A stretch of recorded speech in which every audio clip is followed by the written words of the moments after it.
Hello everyone and welcome to the Abroad in Japan podcast. Probably the best way of learning about life in Japan without actually being in Japan. I'm your host Chris Broad and we're joined as always by Pete, but not the one you know and love.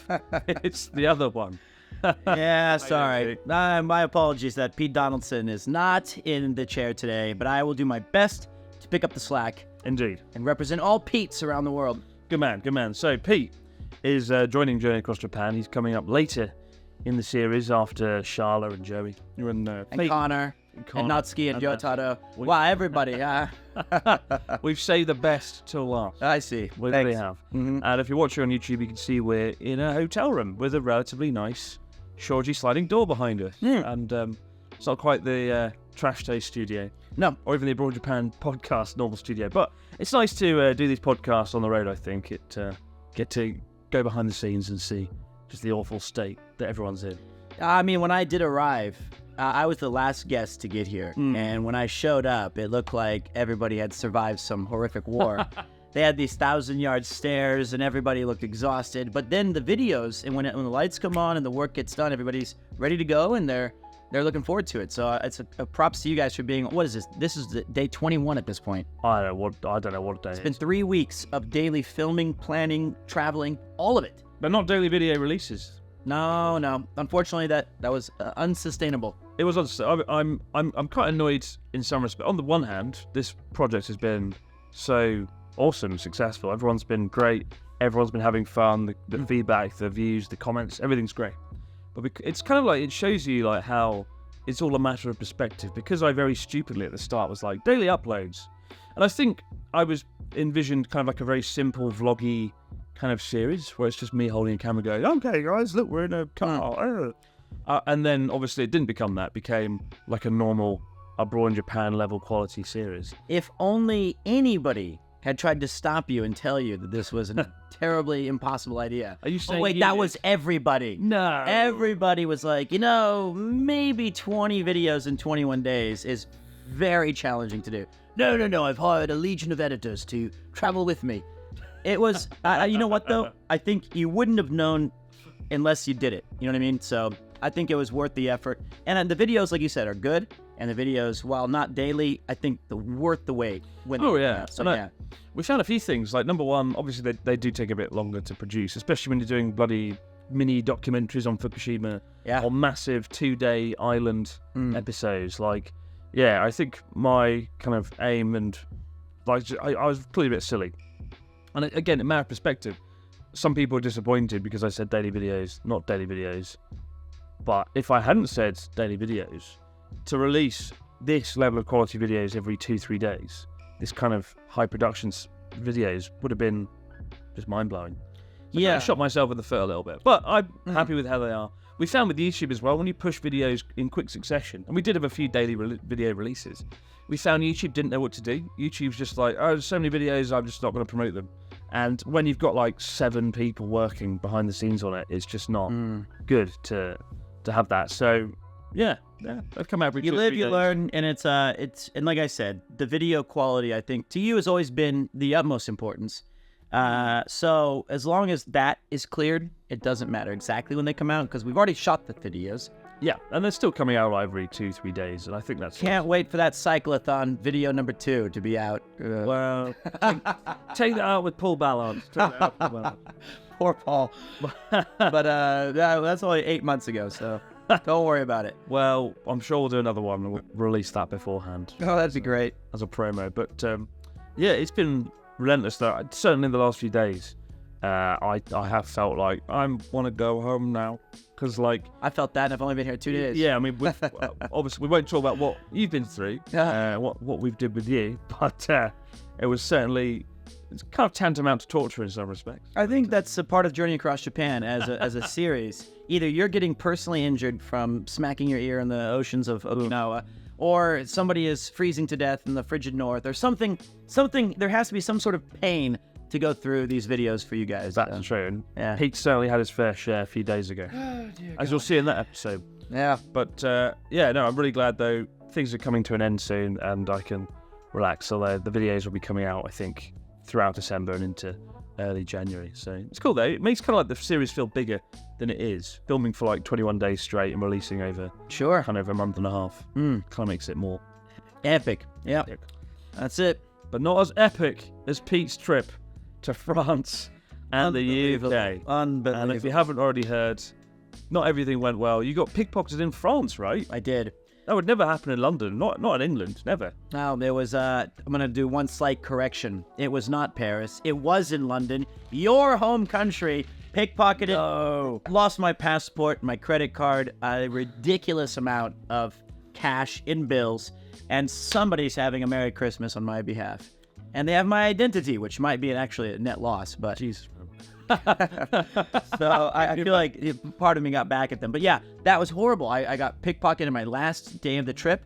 It was the day before I was supposed to leave. And for some context, Pete never gets to go on holiday, right? No. It was, this was your one holiday in maybe the entire time I've met you. Like you've done trips to like America and things for TwitchCon, but like this was you and your lovely wife Yuki went on holiday. Yeah, this is our honeymoon. Admittedly, quite a short. Japanese holidays are notoriously short, so she could only get a few days off. So the most we could get is about 5 nights, with 2 days of travel. So 3 nights in Paris, and you said, no, you can't go to Paris without going to the lovely UK. Nobody wants to be stuck in Paris. You'll be robbed. Don't blame me. Yeah, and then you suggested we go to London, to swing there for a couple of days, go to Oxford Street, take her to Harrods, and buy her the nicest necklace you'll find. I don't even like Harrods. Well, whatever. I don't know. Characterization. Character assassination. But that you recommended going to England. We both agree that no place on earth does Christmas better than England. I recommended you go on holiday for longer. Yeah, well, that's not sustainable. So you traveled all the way to the other side of the planet for 5 days. 5 nights, 6 days. Of which 2 of those days were like traveling. Yeah, well, technically it was 1 week. And yeah, the 2 of the days were lost from airports and 16-hour flights and connections and traveling. What is it? I mean, so you wanted to go long, but Yuki was like, no, 5 days. She couldn't. So she couldn't get more time off work. Shit. And so they had granted her a very rare few days off, specifically for like a honeymoon. And we had been saving it for 3 years, and then they were like, you cannot have an extra day at all. So it's really hard to get a holiday leave in Japan. It's extremely hard. Or rather, it's hard to take it. Right, everyone has it. I think they have 21 days mandatory leave in Japan. Mandatory. Yeah, but what you find is most people don't actually take it. I mean, I can't remember the exact numbers, but it's something like half, 40-50% actually take the full leave. And there's all sorts of reasons. Number one, it's instilled in workers to be like to have a sense of guilt if you do take the time off. It seemed like, oh, you want to let down the team, do you, and go away on a holiday, do you? It's kind of like, oh, if you want, like it kind of seemed, it's almost felt as like letting down the team. And like, so my Japanese friends, I always find they don't go away for longer than a week normally, where we would normally go for like a 2-week holiday in the UK or a 10-day holiday somewhere. Well, it's really hard to do that here. That's kind of the origin of like the omage culture in general. Souvenirs. Yeah, and like treats or something. So in the old days, when they would, before they had planes and all of these fancy ways of travel, there would have to be business that was done in different parts of Japan. So they would send people by lottery to see who would go to Kyoto from Tokyo for like a business trip or something. Right. And that was seen as like so guilty that you got to experience this thing that you had to bring back something from the local area so that you could share with the people who did not get to go. So that's like more out of guilt. Yeah, so it's like the giving of gifts. And so, or that you were, but it's crazy to me that they would. It was still not even a vacation. It was just work, but they still felt like they had some sort of like problem, saying, "I'm sorry that I'm the one who gets to go do this job.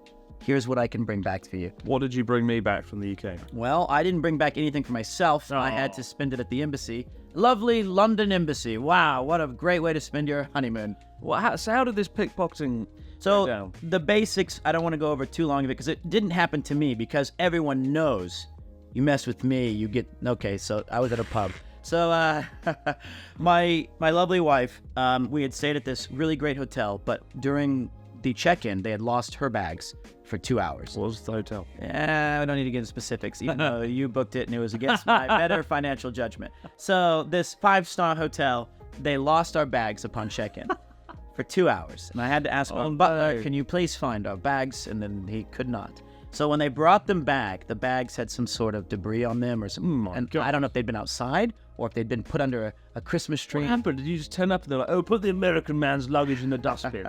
That's what it seemed like. And happened? so, I don't know. So when you go to the hotel, you stop at like the door and there's a guy at the top hat and a scarf and a big black jacket. And he goes, hello, sir. Welcome to the hotel. May I take your bags? And I just had a backpack and I was like, no, I'm fine. But my wife gave hers away. And we couldn't locate our bags. And when we checked out the next day, you had recommended you can't go to England. You can't have a honeymoon without having afternoon tea, which I thought would be like, Yorkshire tea for $10. It's extremely expensive if you do this at a hotel, by the way. I thought Yuki would appreciate it. She did, and I did If too. you're going to go to London like one time in your life on a honeymoon, Certainly not going back. well, no, Yeah. certainly not now. But you've got to have like afternoon tea. And it was amazing. You had the coronation chicken, and you had like these kind of desserts and scones and all that. But so Sounds good. we checked out of the hotel, and we had afternoon tea in an hour at the same hotel. And then I was going to meet my friend around 3:30 in the afternoon for a pub lunch and catch up because I'm in London. He's in London. Let's have a meet.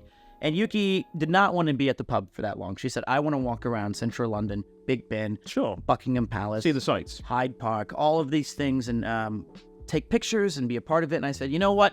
There's no more advanced city in the nation. They invented trains. This is the peak of civilization here in London. Nothing could possibly go wrong. And she was alone for 15 minutes. 15 minutes. 15 minutes.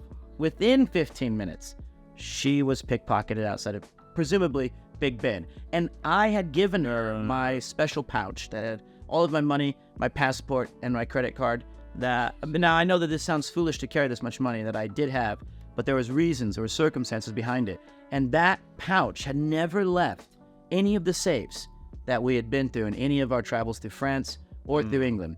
But I felt uncomfortable leaving it with the people who had lost my bags at this hotel. So at the last minute, I said, actually, can I have that one bag back? And I took out the thing and I gave it to Yuki and said, don't lose this. I didn't want to take it with me to the pub. 15 minutes gone. Jesus. So what happened then? Did she... Presumably, and I've looked at other photos from our trip, and I noticed that she had a trend, and I'm not victim blaming. She is the victim here. But I noticed that she had this shoulder bag, or like this thing, like a fanny pack that goes like this way.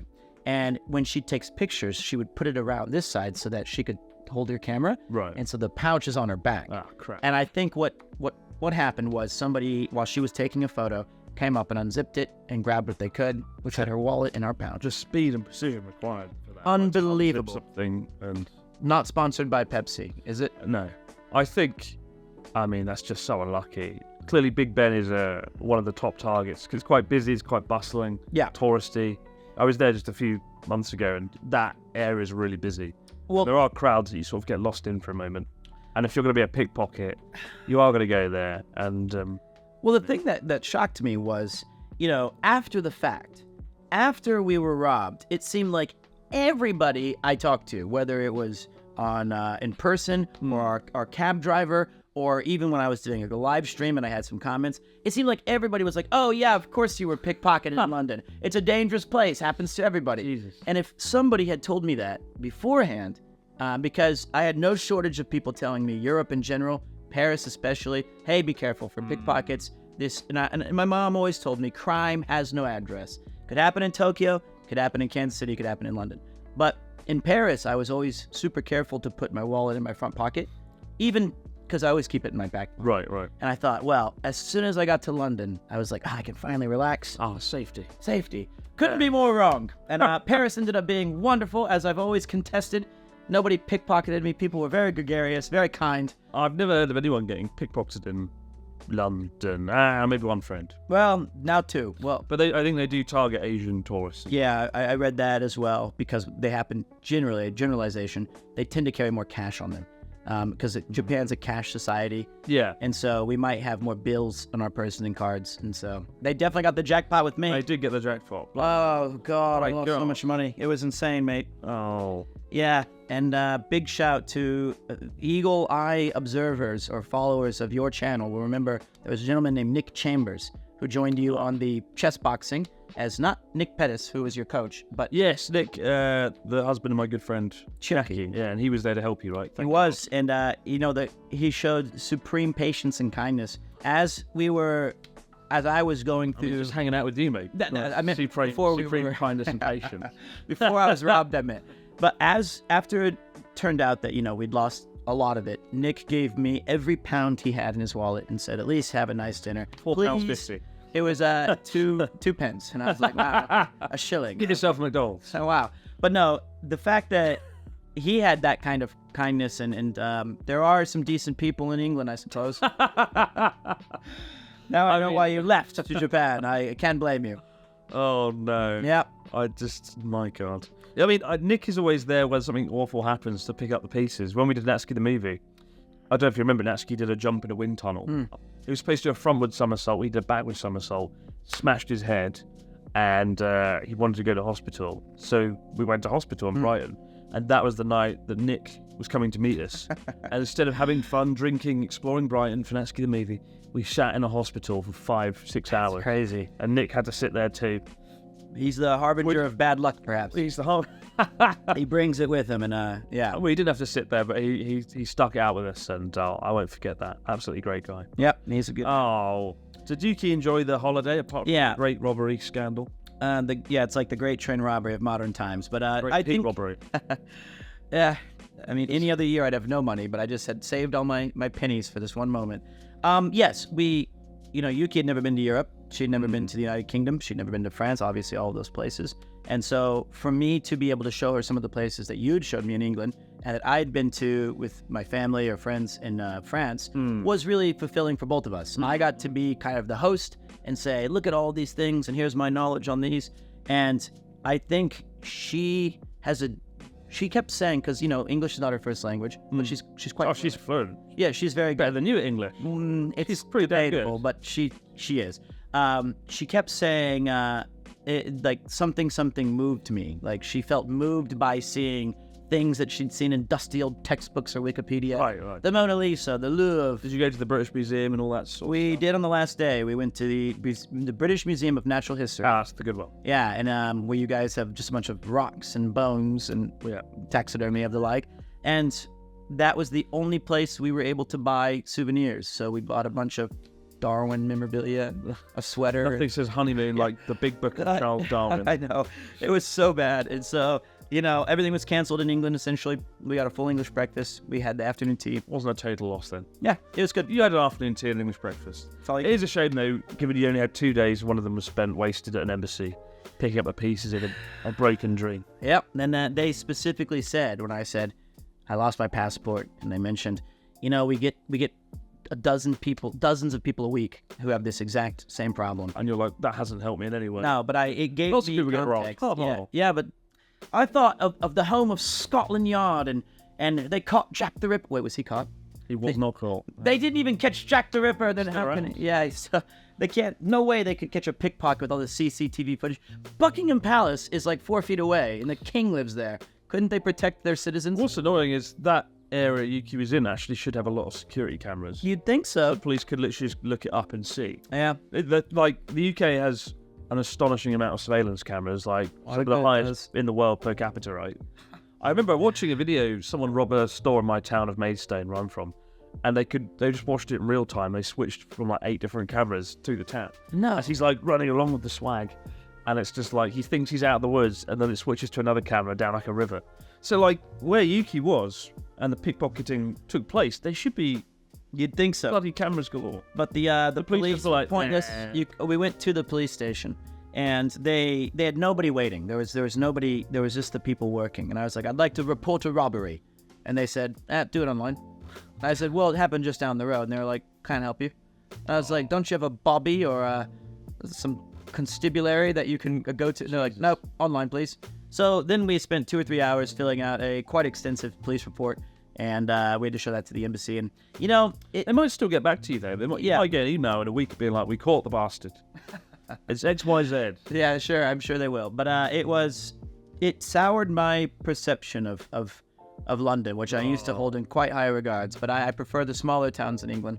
Well, we've got to try and change Pete's image. Yeah. That'd be a project for next year. It'll be Pete's England happy fucking adventure. Well, I'll be shocked if it's possible. But, I mean, Nazi broke his neck, and I lost all my money. I don't know how you could possibly fix it. So, yeah, it was a total surprise, completely. I don't know what to say really, other than bugger. Yeah, it was fun. It's a real shame, but let's hope you had a nice holiday overall. I did, and what joy it was to come back and be punished by the things that we had to do for the masses. And so, it was good. It was good to be back in town, and I think the takeaway was my wife, really wants to live in a foreign country. Really? Despite all the terrible stuff that happened? Yeah, I think that, Japan presents its own unique challenges for people who are born here. There's a lot of different rules and expectations that we're not exposed to as foreigners. True. And so I think for her, what would you say those are? I think that those folks that I'm not obviously Japanese. I wasn't born here, but I've been here 13 years, so I'm permanent resident. Thank you. But I would say some of the more generalized ones are the work culture here is extremely oppressive. The amount of unpaid overtime, and you are required to be available for your work family first and your actual family second. And that's a very tough thing to get through. And then the other I'd say is just there's a cultural expectation that there are so many unsaid rules that foreigners never learn about, or you learn about over the years, that when they're in social situations, how to speak to others, how to eat a certain way, how to handle all of these different social situations can be very exhausting. Absolutely. So I can totally understand where she's coming from. And I did have to tell her, well, you did have 5 nights of me paying for everything, and you just got to see the nicest parts of Paris and London. So we would have to still work. We would still have to commute or take a metro. Oh, yeah. We don't take a black cab everywhere, and just... Sure. So I think she got to see the best parts and a little bit of the worst. The best and worst. Yeah. So, I think that for her, she would be keen on having a little bit more freedom. When are you going to move to Paris then? Soon. Brushing up my French as we speak. So... Would you rather live in Paris or London? At this point, it's tough. I think Paris is a great city, but then I realized I've been there 3 times now. I think what I like about it is the small doses in which I'm there, and I love the uniformity of all the buildings. They can't be above a certain height. They all have this classic color, and that night architecture is really nice. It's very beautiful. Really cool city to get lost in. It is, and it's just a really gorgeous place. But I think London. First of all, I can communicate, barely, although I can't understand some people because the accent can be different from 2 blocks away, where you're going. Yeah, absolutely. It's a real fun challenge. But I think for me, London does present a lot of things that I still want to seek out and explore. And I'd probably choose London, but it's seemingly so unsafe. Like, I've been there twice, and both times were not great experiences. What happened the first time? I feel like there's a thing called Paris syndrome. Do you know this? Of course. It's where Japanese people generally feel this extreme desire to go to Paris, and when they get there, their expectations are not met, so they go into a melancholy or some sort of blue state. I feel like it's more of a myth. It is. It's propagated on the TV show QI. Well, often talked about, but is it real? I don't think so, but I definitely have London syndrome. I built this town up. I always contested if I could live any place on earth. I hadn't been there yet. I was like, London seems like everything that I would be interested in. The architecture, the cobblestone, the lamps, the pubs, the lights, everything. And all those are true, but I found to be, in my very anecdotal experiences, there are a bunch of thieves, and I felt everybody had a sense of a coldness to them that is usually prescribed to a place like Tokyo, where people come to work outside of other parts of Japan.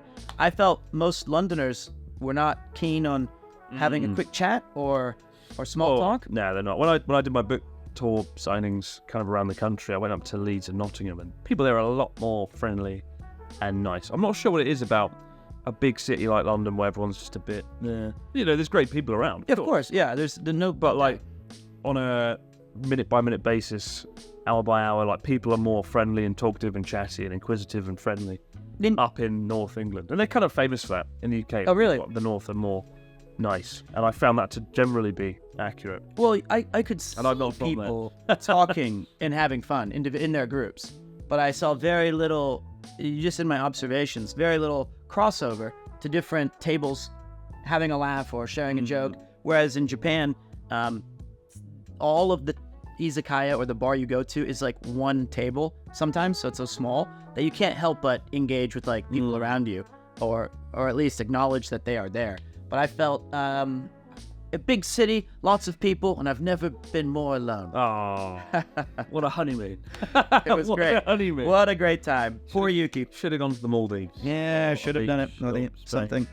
Next time. So yeah, but I felt terrible for her, given that was 15 minutes alone. She'd never been without, by my side. And I wouldn't have been able to stop a thief by any means, but, I felt bad that one experience, I was not able to be there. Luckily, no one was hurt. Well, it won't happen again. I'm sure it won't. It won't happen again. Let's keep the bag in front of Yeah, I won't bring any money in. Yeah, that's so unfortunate, man. But I hope you'll come back to London soon. Yeah. We'll do it. We'll take Pete on a big, happy, fucking London 48-hour happy time adventure. And the whole aim is to switch your perception of London. Well, it'll be a tough task. To be fair, I like London that much. It's all right. But, like, after 3 days, I'm like, get me out. When I did the audiobook recording in September, I was there for like a week. And at the end of it, I was like, no, I don't want to do this anymore. Like, get me out of here. Like, I think London in some ways is more intense than Tokyo. Tokyo has far more people and is far bigger, more built up. But London's just a bit more chaotic. Yeah. There is a sense of order in Japan and in Tokyo, right, that you don't have in London. It just in general, I found, I think I've been kind of...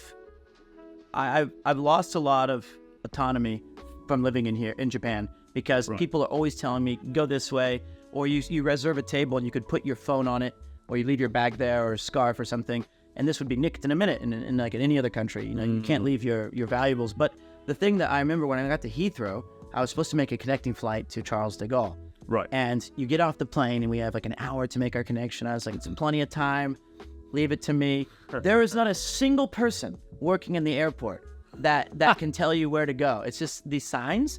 And I ended up, I'm an idiot, first of all, you know this, but I couldn't figure out where the path for the connecting flight was, because you have to take like a train just from the Queen Elizabeth Fall to the tram and Terminal 16. And I ended up going through, I found people waiting, and I saw, those are the only people I found.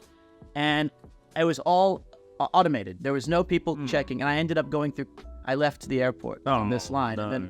And then I was like, oh my God, I didn't go through the connections. We have to go back through security. We got to go back through all. There's usually a big sign saying connecting flights this way. There was nothing. And there was, I swear, I should have recorded it. And then I went to talk to this lady, and I was like, I really need to go through customs again and security because I left. She goes, why didn't you take the connecting flights passageway? I was like, yeah, I know, I missed that. I'm really sorry, but I need to go in now. And she's like, but the sign was right there. And I was like, I know that. Rubbing it. Yeah, she would not help me. She was more keen on being flabbergasted that I had made some sort of mistake and letting me know that. Oh. And I was like, what do I have to say to you to admit that I made a mistake to let me get on this flight? Pete's disastrous holiday. Yeah, so London, out. I'm not going back. Cheat the next week we'll be here. Pete Gay to New York, Chicago. I get robbed again. New York's out. And then I'm just crossing cities off. Well, we can't sit here all day and hear about all this thievery, but I've got to crack on with Journey Across Japan, the last episode. But thank you so much for coming, Pete. Oh, it was my pleasure. Hope somewhere in between the thievery, you had a nice honeymoon. No, all jokes aside, and I know it's a big story. I love traveling to England, and it's I still contest there is no place better in the winter in the world that I've ever been to. That does Christmas quite like London. Huge backtracking. Well, I've only been to like 3 places, I realized. And I was like, wait a minute. So, but like, it's such a charming place. And the pubs, and I actually like British food. I'm in the minority there. Well, it's good. I agree. I like it quite a bit. Got a bad rep because of some bad food in the 90s. It's pretty quite good now, yeah. Top food, top notch. And pubs didn't even used to have food, but after, I guess it's a big boom. Anyway, I'm getting sidetracked, but I love it. I'll be back. UK's not bad. With that in mind, guys, thank you so much for tuning in for this very bizarre episode of the Abroad Japan podcast. Please send Pete your regards. If you're from London, cheer him up. We owe it to him. If you're from the UK, South England, to cheer him up after this debacle. No, it's okay. It happens. Dear. And give my regards to Yuki. But for now, guys, we'll see you later on. I'm actually going to catch up with Pete Dawson later in the week for the first time in I don't even know how long. I think it's been a month. The good Pete. Yes, the other Pete, and hopefully he's not been robbed on his recent trips to London. He's been robbed of his time with you. That's right, and so will you. Right back here on the Abroad in Japan podcast. Bye for now. See ya.